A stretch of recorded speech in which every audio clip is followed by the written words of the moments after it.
Hi, my name is Brycen Burke. I'm a student at UMass Amherst, and my project covers astrocytes and a specific mechanosensitive receptor that may be involved in neuroinflammation. So neuroinflammation, we have glial cells that can take on different states to promote inflammatory conditions. This can end up being neuroprotective or neurotoxic. So any tissue, there are forces that can act on a cell and change the function of the cell. One such of interest is fluid shear stress caused by interstitial flow. This is the flow of fluid between cells, and it can act on the membrane. So in astrocytes, we have a mechanosensitive receptor, sphingosine 1-phosphate receptor 3, S1PR3. It's our receptor of interest. And fluid flow can drive stimulation of this receptor on astrocytes. So we've previously seen that S1PR3 can be stimulated by shear stress without a ligand. And S1PR3 has also been upregulated in astrocytes in instances of pathological fluid flow.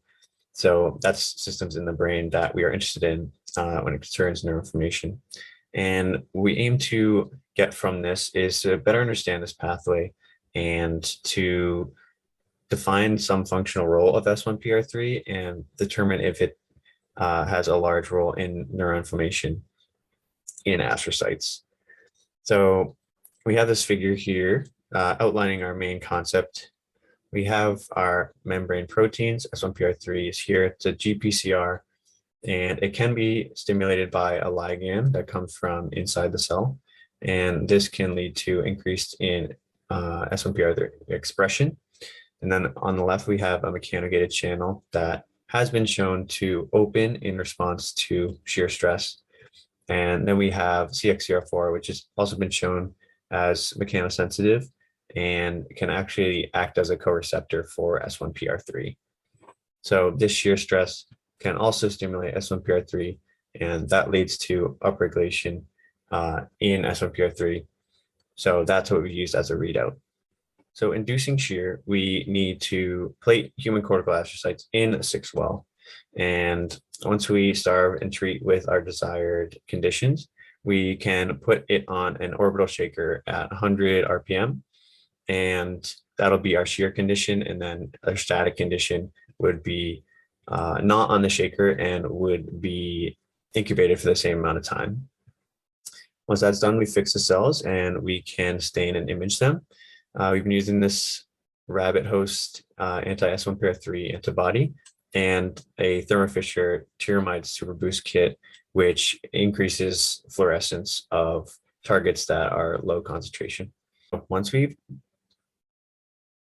stained, we get these beautiful images of some astrocytes, and we then quantify the level of expression, and that's what we've plotted here. So first we have an untreated group. We see that increase in expression after just the shear treatment on the right, the open circle. And once we put an agonist there, there is no significant change between static and this shear response. There does seem to be a decrease as compared to the untreated shear. So it seems that in agonism, there is a competition with shear to upregulate the receptor. When we put an antagonist in, there is also no shear-induced upregulation. And when we antagonize the sphingosine kinase, which makes the ligand, the S1P ligand, that actually also prevents upregulation.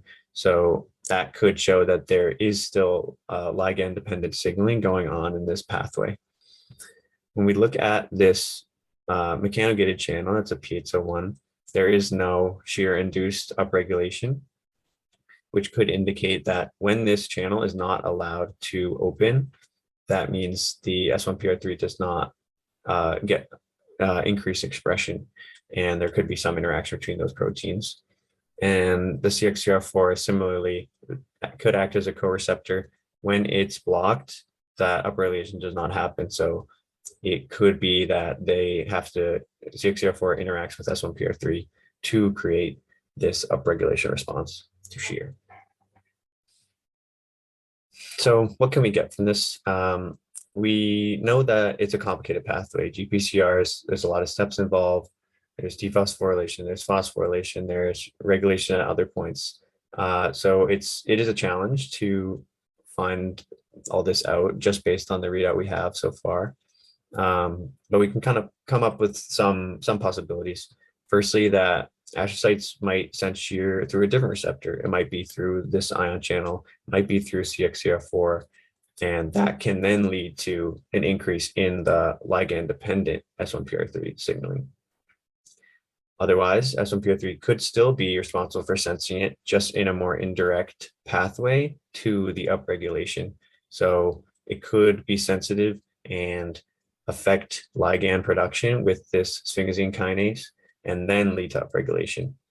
But overall, it seems that the mechanism of transduction it's very complex, and there'd be more work to be done to actually define the actual role of the mechanism, and then furthermore, the role in neuroinflammation. We hope to do that with some qPCR. We're using a probe-based qPCR, so that's where the polymerase will knock off this reporter and allow it to fluoresce when it's not in proximity to the quenching molecule. And we have a bunch of target genes that we're interested in, and they're associated with phenotypes of astrocytes. So that's how we make this connection to neuroinflammation. An A1 phenotype of an astrocyte is neurotoxic, leads to neuronal cell death. Overall, it's not good for the tissue.